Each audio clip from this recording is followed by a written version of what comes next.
Welcome back, everyone. This is Jeff Crosby, CEO, founder of 3X Equity. We're thrilled to have you. We have another session with top BDs in conversations.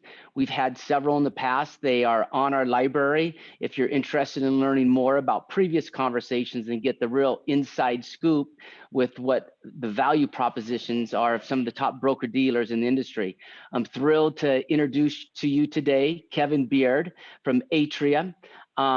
They've got an interesting story. I think you'll find it fascinating, and it's maybe not a name in the press as much as others, but Kevin's here to be able to share with you their value proposition and why you should consider them if you're potentially looking at moving firms or broker dealers. So Kevin, I'm going to turn it over to you and ask you, why would someone want to consider Atria? And maybe you can give us a little background history and the value proposition of your broker dealer. I appreciate it, Jeff. Thanks for having me. Yes, my name's Kevin Beard. I'm the Chief Growth Officer and one of the founding partners of Atria. And I'll tell you, I've been in the industry now 27 years. And one of the reasons that I feel that we formed Atria is many advisors out there are looking for a partnership. And you look at a lot of broker dealers today, and I'm not trying to knock anyone out there in the marketplace, but advisors today are looking for a partner. They're looking for a firm where, the investments around technology, it's customized solutions around their practice, and not one size fits everyone. And we're not all things to all people, but we are looking for advisors that want to gravitate to a broker dealer that has a partnership built around practice management, invested in recruiting, technology, and a robust wealth management platform, primarily in our advisory platform, where we've spent money as a multicustodial offering.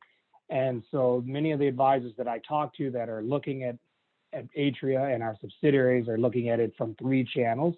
I will tell you, one, we have a bank and credit union channel, which is our FI, an independent channel, and then lastly, our independent channel, which is a turnkey solution, which is a defined value prop for an advisor coming out of a wirehouse that would like to just walk into a turnkey office space, be able to just plug and play without having to set up and become an independent 100% of what our other independent OSJs have done. So those are the three avenues that you can affiliate with Atria and our subsidiaries, and looking forward to talking more about that. And, I'm here to learn more on 3X Equity. So thanks to you again, Jeff. So I'll turn it back to you. Great, thank you. So where do you have what channel are most advisors in within Atria? I would say most advisors sit in our independent channel, but it's about roughly, I would say half-half. So we have 2,600 advisors nationwide.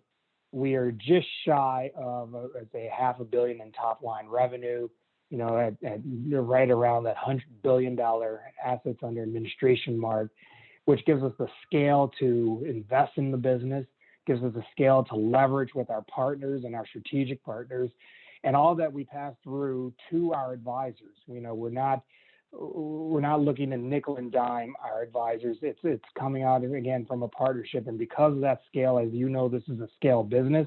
We have achieved that, and so now the growth is looking more primarily on organic growth, helping our advisors grow their business, looking at their business, kind of dissecting their book of where they're profitable, where they're not, and then also recruiting quality advisors that want to be part of any of those channels, but also looking at advisors that are saying, I'm looking at the next 10, 20 years of growing my practice through acquisition, growing through recruiting, or maybe I'm looking at how can I sell my practice down the road and finding a right partner to help me there too. So all those, I say, are great, and you have to have them. But we really do it, and we walk the walk and we talk the talk. And that's one of the differences that you don't find in a lot of broker dealers is people who execute on a plan. And the advisors who are here today can tell you that we have executed on the plan. We've done everything that we've said we were going to do, and we have helped them in executing their vision and aligning their goals and being very similar aligned to our culture. So Kevin, how do you like tough questions? I love tough questions. So how do you do it? I mean, if that's what you say, how do you help an advisor grow organically? Give a profile of an advisor that came over 2 years ago, that they wanted to grow organically, they wanted to acquire practices. What does Atria do specifically to help that? Because I got to be honest with you, Kevin, that's what a lot of firms out there say. But how does Atria do it? If Absolutely. for those members, audience listening now. So, good question. So we have an advisor, I won't give his name, but one of our large partners out in New Jersey who joined us 2 years ago, who wanted to grow organically as well as wanted to grow through recruiting and also wanted to grow through acquisition. And we were able to sit down with him, put down a business plan to help him through recruiting, help him with the marketing efforts to market his brand. He has office space to fill in both Jersey and New York, and we were able to help him grow that, as well as buy practices. So he's already acquired 2 practices of existing advisors where we have helped him find a match. It was a cultural fit. And through that, we helped him put the process and the structure together where he helped these advisors retire and give them the security that they needed to walk off in the sunset, but at the same time know that their clients are well taken care of. And he also found new opportunities within that book of business to grow that book from what it was today to finding, I would say, about 20% more assets in the existing book that he acquired. Looking at it from the recruiting aspect. Well, 1 second on that. Is that a book that they bought internally through Atria, or is that a business they bought externally and brought it into Atria? That is a book they bought internally through Atria. So we do help advisors in matching buyers and sellers.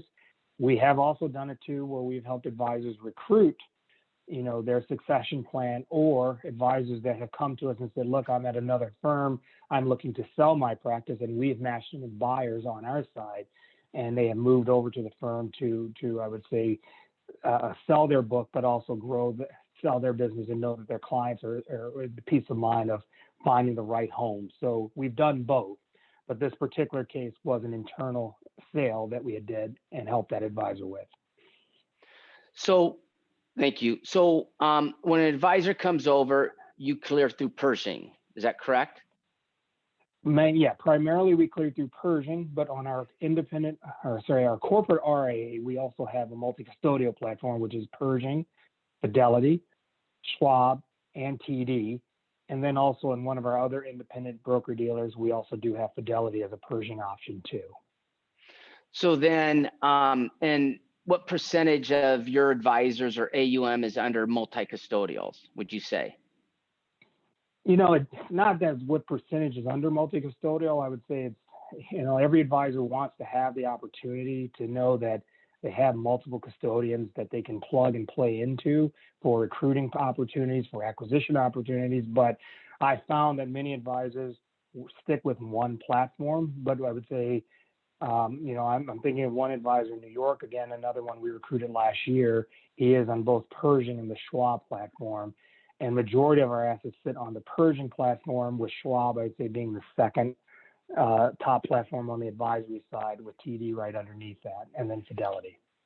So when an independent advisor is managing their book through a broker dealer, like they would be Atria, there's what you call global admin fee, administrative fee, or whatever. So I think it's public knowledge.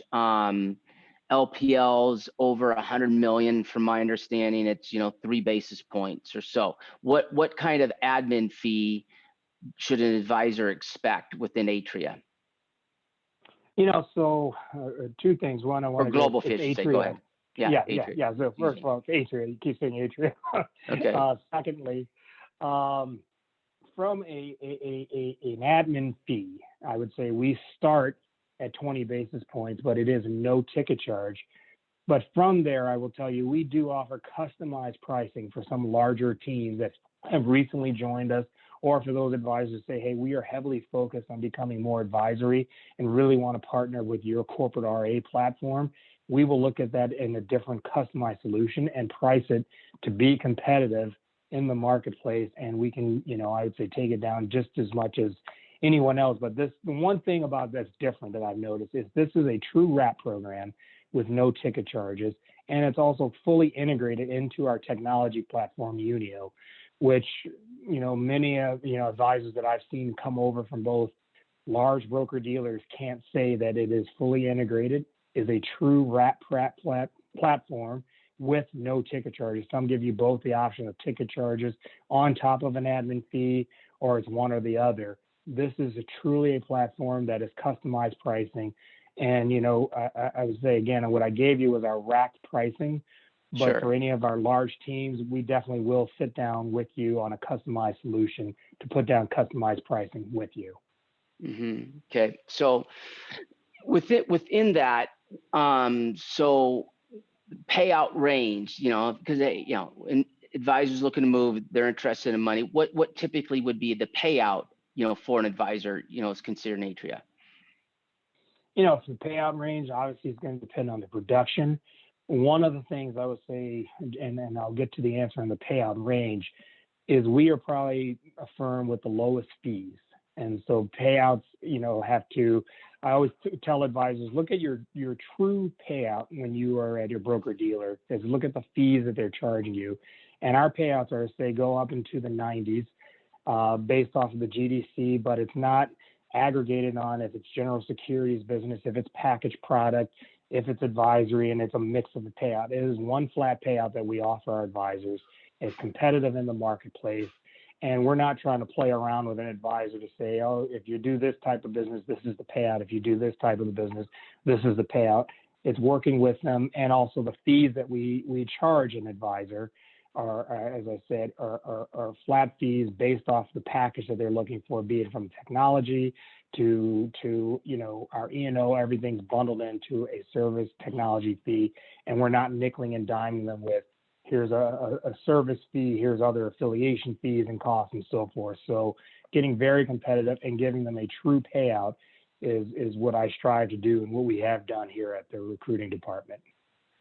So it's a package deal, all their fees are kind of rolled up, and then it's a payout based on, you know, after that per the advisor, per the practice. That's correct. That is correct. That's fair. Yes. And so what is your role? So when I hear you say, we helped an advisor their business plan in New Jersey and whatnot, I'm thinking, well, who is that person? You know, do they have regional managers? You know, how does someone help that person? So like, who is that person that helps the advisor on the ground? And then how does your role intersect with that as well? Sure. So we do have regional business consultants across the country that work with our advisors, helping them put the business plan together, helping them if they said, look, I want to grow more advisory business, or I'm looking at how can I market in more social media to grow my brand, get it out there in the marketplace. Our regional BDMs are out there in the marketplace helping them. I personally, as the Chief Growth Officer, my responsibility is M&A, obviously new acquisitions, as well as recruiting reports up to me. But I enjoy being out in the field. And, you know, probably like yourself, Jeff, I enjoy sitting down in an advisor's office, seeing them where they are when they joined us 2 years ago or even 5 years ago and where they are today. And even kind of, you know, revisiting with them. And a lot of the advisors, you know, you hear that word relationship. And I will say the word relationship is oftentimes overused, but we truly do have a relationship. I've been invited to birthdays, bar mitzvahs, you name it.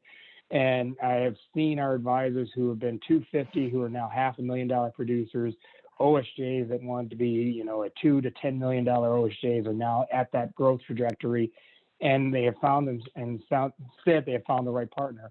If I can, I just want to share a text I got this morning from another advisor who joined us from LPL this morning, who responded to me and said, you know, I am truly at the right firm. I truly have found the right partner, and I can't thank you enough for all the growth. He goes, moving during COVID was a difficult time, but at the same time, I feel no better place than to be right here, right now. And those are the testimonials that I like to hear from advisors that are happy to be here, that are happy to be part of a partnership. Did you know this advisor when they moved? Were you aware of them moving into your firm? Okay. I'm just wondering I'm wondering what value proposition he's experienced. What do you think he might say, you know, what's made the difference from his previous experience? I'll tell you what makes the difference from what he would tell you is that he's not a number. He has one-on-one conversations, not just with me, but with the team at large, myself, my partners, Doug and Eugene, you know, our business consultants from the Brian Nelson's team and down. But the fact that, you know, this particular advisor is growing his business through seminars, and our marketing group has been very helpful in helping him market his seminars, helping him tweak his branding on social media to attract more advisors.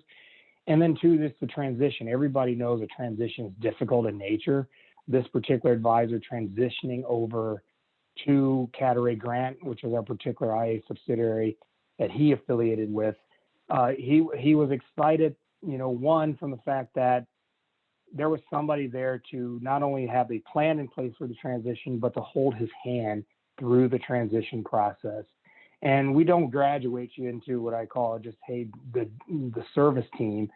It was when he wanted to be ready, and when he was ready to go, he had already made the relationships with many at the home office in Syracuse and in the back office there. And it's been the value prop of, I know who I call when I pick up the phone.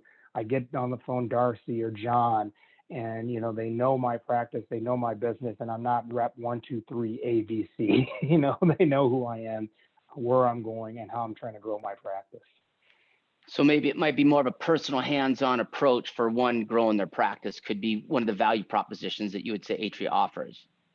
Absolutely. That boutique feel with large firm capabilities. Okay, so I don't know if this is going to offend you with Kevin or you're going to come on board with Kevin, but Kevin is a Cleveland Browns fan, just so you know. So Kevin, if you were the general manager for the Cleveland Browns, you might have ideas what the Cleveland Browns need to do to win the Super Bowl. But I'm not going to ask you about the Cleveland Browns. What do you think an advisor looking ahead should be thinking about to be successful, not just good, but maybe even great over the next 12 to 24 months in how they run their practice? So you were in the field, you see a lot of top advisors out there. If you were to look back or look ahead, what would you encourage an advisor to think about to be successful going forward if their goal is to grow their book? If their goal is to grow their book, I would say to be successful going forward, practice what you preach. They sit down with clients, helping them prepare for retirement. They sit down with clients, helping them prepare for the unexpected. And I would tell an advisor, look at your business, look at how the efficiencies inside of your business, where can you tighten it up to make it more efficient? Where can you look at growth opportunities within your business? Where can you look at branding opportunities? Many of the independent advisors are pillars in their communities, pillars in their cultures, but I would say are not marketing themselves correctly, and there's an opportunity there. And then look at how you want to grow your business.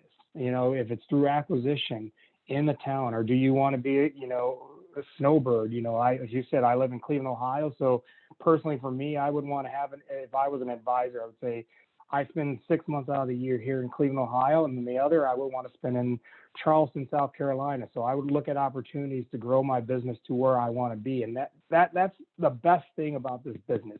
You can be anywhere in the country, and then aligning yourself with a technology partner and a broker dealer with the right technology tools allows you to do anything that you want to do within the country, as well as grow your business.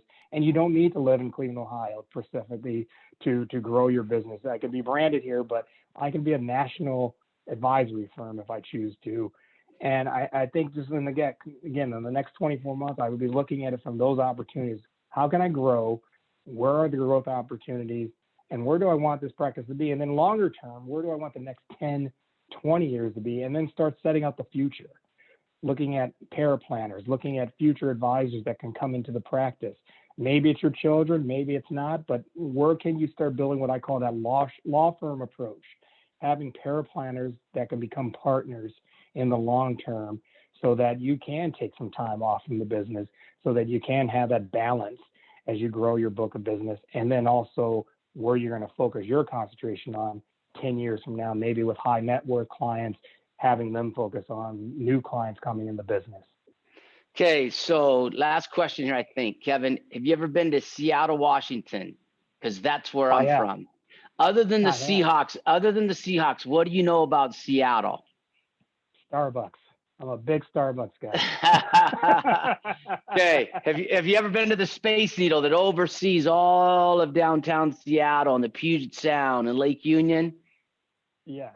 So the Space Needle is a big, tall building. So it's a big, tall building. So from the top of the Space Needle down to the floor, give me that present value proposition for Atria. Why would someone want to consider Atria going forward?